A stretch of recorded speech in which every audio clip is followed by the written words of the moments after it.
1절에서 16절까지입니다. 구약성경 780쪽에 있습니다. 욥기 21장입니다.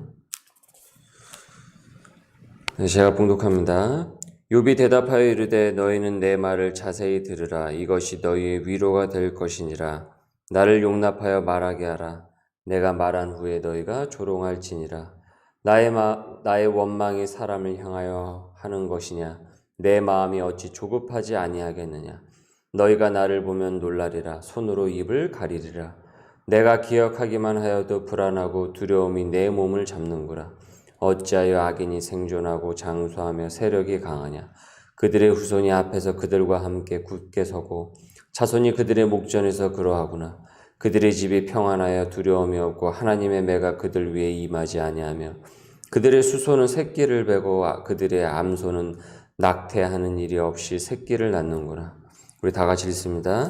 그들은 아이들을 양떼같이 내보내고 그들의 자녀들은 춤추는구나. 그들은 소고와 수금으로 노래하고 피립으로 즐기며 그들의 날을 행복하게 지내다가 잠깐 사이에 수월에 내려가느니라. 그러할지라도 그들은 하나님께 말하기를 우리를 떠나소서 우리가 주의 도리 알기를 바라지 아니하나이다. 전능자가 누구에게 우리가 섬기며 우리가 그에게 기도한들 무슨 소용이 있으랴 하는구나. 그러나 그들의 행복이 그들의 손안에 있지 아니하니 악인의 계획은 나에게서 멀구나. 아멘.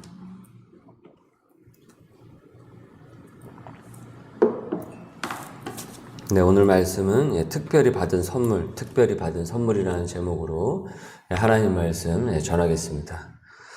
오래전부터 우리 개혁교회에서는 하나님께서 인간에게 베푸신 그 복을 일반 은총과 이 특별 은총으로 구분을 지어서 불렀습니다.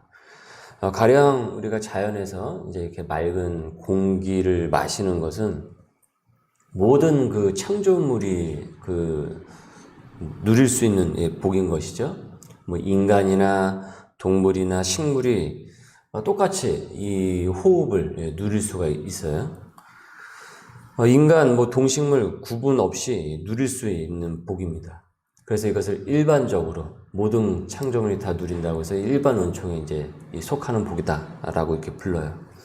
아쉽게도 인간이 지구를 더럽혀가지고 지금 미세먼지로 가득한 세상이 되었지만, 그래서 또 이제 물도 오염이 되기는 했지만은, 어쨌든 하나님이 세상을 창조하시고 모든 그 창조물이 그 동일한 혜택을 누릴 수 있도록 일반적으로 은총을 내리셨다라고 해서 우리 일반 은총이라고 합니다. 공기 뿐만이 아니라 일반적으로 누릴 수 있는 복이 또 무엇이 있을까요? 여러분이 이렇게 생각을 이렇게 해보시면은 이제 대략 하나님께서 우리 모든 창조물에게 주신 일반적으로 주신 은총을 눈치를 채실 수 있을 거예요.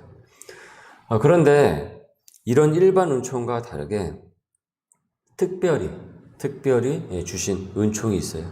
그것은 무엇이냐면 예수님을 믿고 구원을 얻는 거예요. 예수님을 믿고 구원을 얻는 그런 최고의 은혜입니다. 이를 특별히 그 사람에게 택하신 그 백성인 그 사람에게 주셨다고 해가지고 특별 은총이라고 부릅니다. 그러니까 하나님을 아는 복인 것이죠. 하나님을 아는 지식이 있는 거예요. 그래서 하나님을 아는 그 거룩한 지식이 있어서 그 지식으로부터 나오는 그 복을 얻는 것입니다. 구원의 복을. 이 세상 모든 창조물이 이를 다 누리는 것이 아니라 하나님을 믿는 자에게 주어지는 은혜라는 거죠. 그래서 이를 특별 은총이다. 쉽게 여러분이 생각을 하시기에 그냥 특별히 받은 선물이다 라고 생각을 하셔도 무방해요. 예수를 잘 믿으면은 감사가 더 많고 낙심도 우리가 쉽게 떨쳐낼 수가 있습니다. 왜 그렇습니까? 압도적인 선물을 받았기 때문에, 압도적인 특별한 그 선물을 우리가 받았기 때문에 구원의 사람이 되었기 때문인 것이죠. 그런데 그런 기쁨과 감사가 없으면은 그것은 잘 우리가 믿지 않고 있어서 그런 거예요. 그 받은 선물에 대한 값어치를 잊고 있기 때문에 그런 것입니다. 그러니까 받은 선물이 그것이 진짜 좋은 것인지를 깨닫지 못해서 그래요. 우린 구약에서 이렇게 쭉 보면은, 구약 성경에서 이렇게 보면 그런 이 사람들의 모습을 계속 이렇게 목격을 했죠. 성경 공부를 하면서. 그 은혜를 싸구려 취급하고 다른 그 우상을 섬겨서 하나님으로부터 벗어나서 결국은 어땠습니까? 믿지 않는 그 당시 이방인들보다 더 타락한 백성들의 모습을 보기도 했단 말이죠. 그러니까 그들은 그 선물을 잃어버렸어요. 우리는 코로나 전에 일상을 그냥 일상으로 생각을 했어요. 그냥 뭐 일상이지 뭐 하루에 있는 일상이지. 그런데 그것이 감사한 줄 우리는 몰랐단 말이죠. 하지만 코로나로 일상이 없어져 보니까 어떻습니까? 그때가 돼서야 그 일상이 절실해지지 않았습니까? 그러니까 받은 복을 세워봐야 돼요.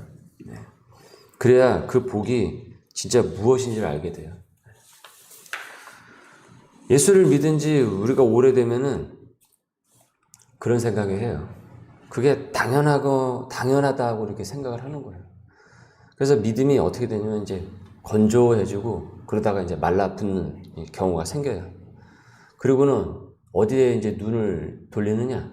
이제 다른 곳에 눈을 돌리고 세상의 모습을 오히려 돌리면서 그것을 부러워한다라는 거죠. 그리고 그렇게 사는 것을 부러워하는 경우가 생겨요. 욥이 친구들에게 그 대답을 하는 과정에서 지금 이렇게 얘기를 하고 있습니다. 7절에 보니까 어찌하여 악인이 생존하고 장수하며 세력이 강하냐. 어떻게 악인이 그렇게 살아남을 수가 있으며 또 장수를 하는 경우는 또 무슨 경우냐. 그리고 어떻게 또 그렇게 위세를 떨치면서 그렇게 그러니까 세력이 강하냐. 그들의 후손이 앞에서 그들과 함께 굳게 서고 8절에 자손이 그들의 목전에서 또한 그러하는구나. 그들의 집이 평안하여 두려움도 없고 하나님의 매가 그들 위에 임하지 아니하면 이제 그렇게 보인다라는 거예요. 하나님의 그런 이 공의와 정의가 그들에게는 비껴간 것처럼 그들은 떵떵거리면서 그와 같이 사는 모습을 보여준다는 거죠. 우리가 살다가 보면 그런 모습을 느낄 때가 많이 있지 않습니까? 그렇게 살고 있는 사람들을 볼 때.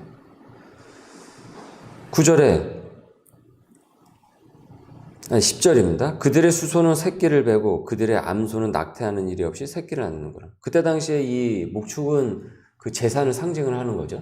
재물을 상징한단 말이죠. 그러니까 재물도 잃어가는 것도 없이 그냥 재물도 돈도 잘 벌고 있는 것 같다. 그런 모습인 거예요. 10절에 11절에 그들은 아이들을 양떼같이 내보내고 그들의 자녀들은 춤을 추는구나. 뭐 자식들도 가만 보니까 잘 되고 있는 것 같은 거예요. 12절에 그들이 소고와 수금으로 노래하고 피리를 불어 즐기며 그러니까 이제 너무나도 즐겁죠. 그러니까 날마다 파티를 열고 잔치를 열면서 그렇게 희희낙낙하고 살고 있는 거예요. 그러면서 이들은 이렇게 말한다라고 이제 얘기를 해요. 14절, 15절에 보니까 14절, 15절 읽습니다. 시작. 그러할지라도 그들은 하나님께 말하기를 우리를 떠나소서 우리가 주의 도리 알기를 바라지 아니하나이다.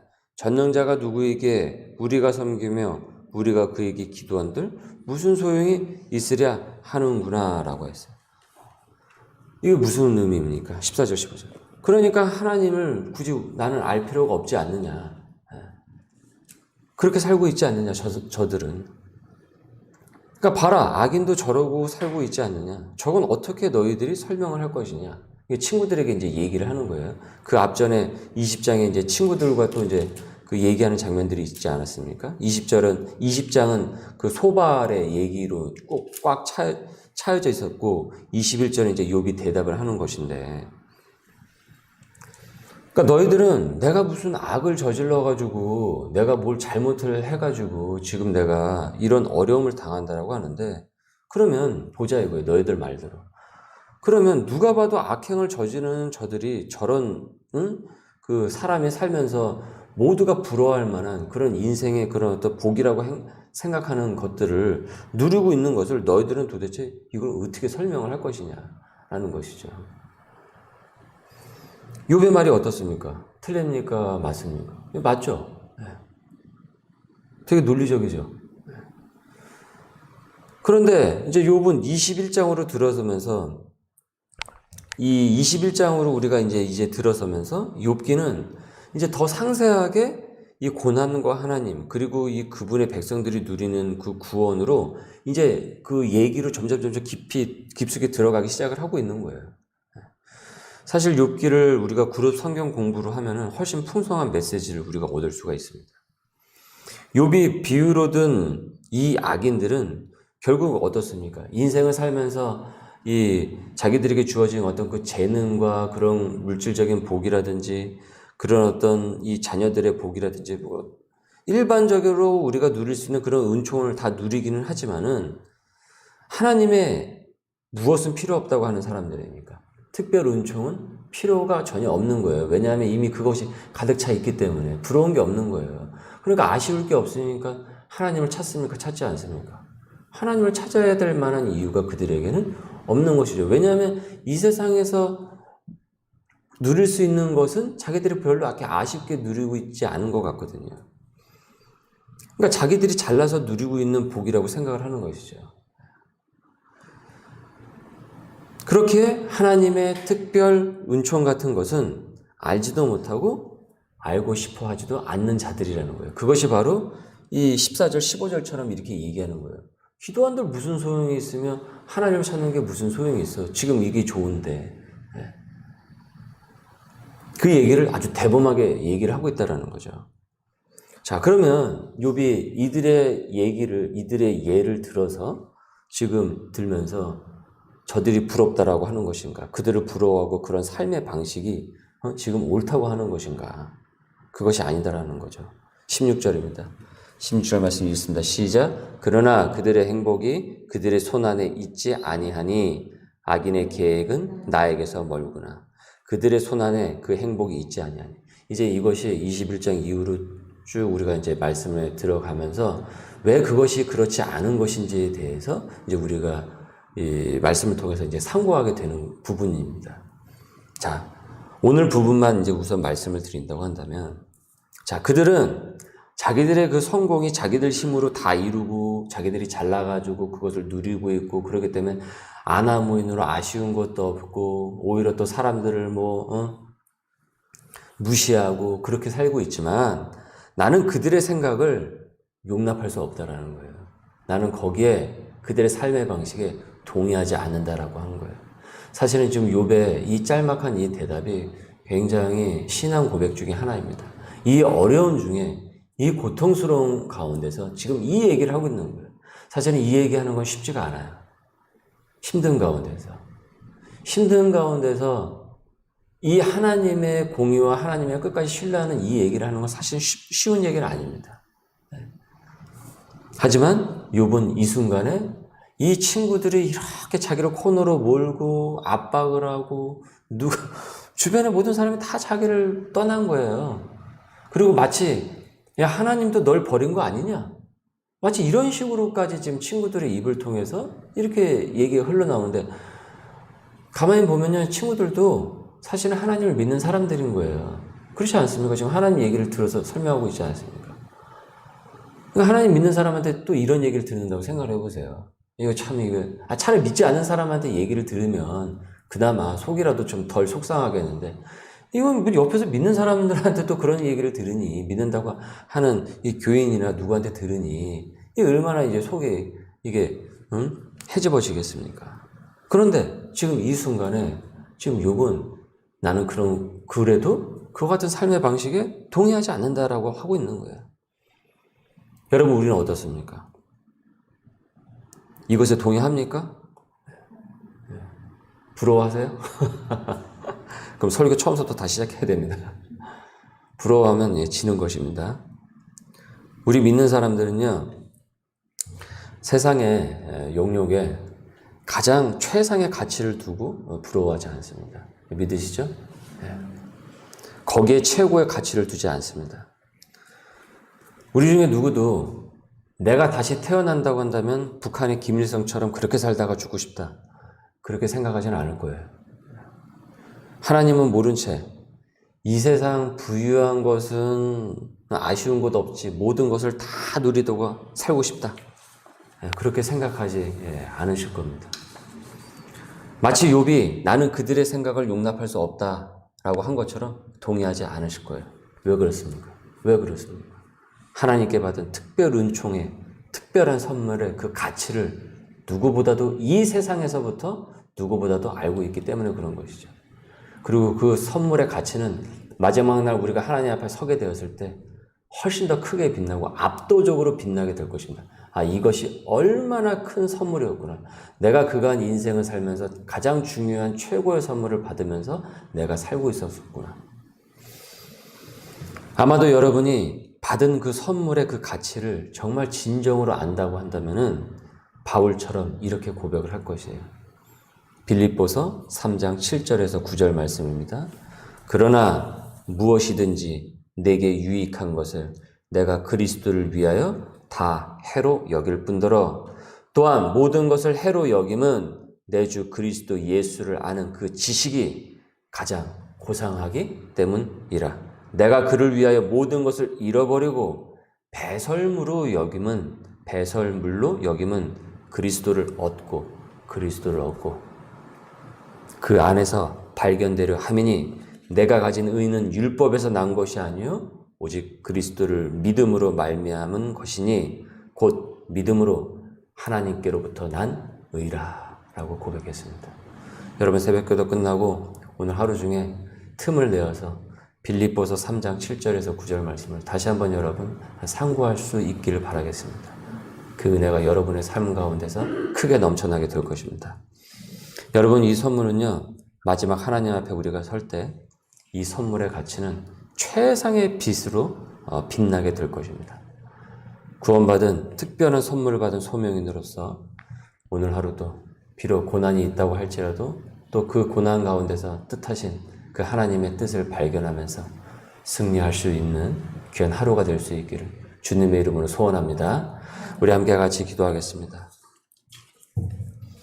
하나님 감사합니다. 오늘도 저희들을 택하여 불러주시고 하나님의 특별한 선물의 그 은총을 우리에게 주심을 주님 감사드립니다.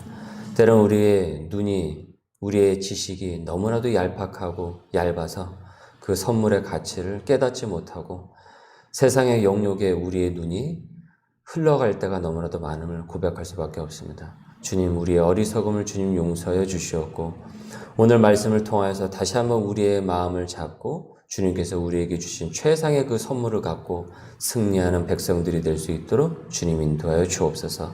이 선물의 가치의 그 능력이 성령의 그 능력이 하나님의 받은 그 복음의 그 능력이 우리 가정에서 일어나게 하여 주시었고 우리의 그 일터 자리에서 일어나게 하여 주시었고 우리의 머문 그 자리에서 우리 교회를 통하여 더욱더 일어날 수 있도록 인도하여 주옵소서. 오늘도 그와 같은 그 선물을 받고 하나님 말씀 앞에서 승리해 나갈 수 있는 소명인들이 되도록 주님 축복하여 주옵소서. 감사하며 예수님의 이름으로 기도드립니다. 아멘. 우리 주기도문으로 오늘의 예배를 마칩니다. 하늘에 계신 우리 아버지, 아버지의 이름을 거룩하게 하시며 아버지의 나라가 오게 하시며 아버지의 뜻이 하늘에서와 같이 땅에서도 이루어지게 하소서. 오늘 우리에게 일용할 양식을 주시고 우리가 우리에게 잘못한 사람을 용서하여 준 것 같이 우리 죄를 용서하여 주시고 우리를 시험에 빠지지 않게 하시고 악에서 구하소서. 나라와 권능과 영광이 영원히 아버지의 것입니다. 아멘.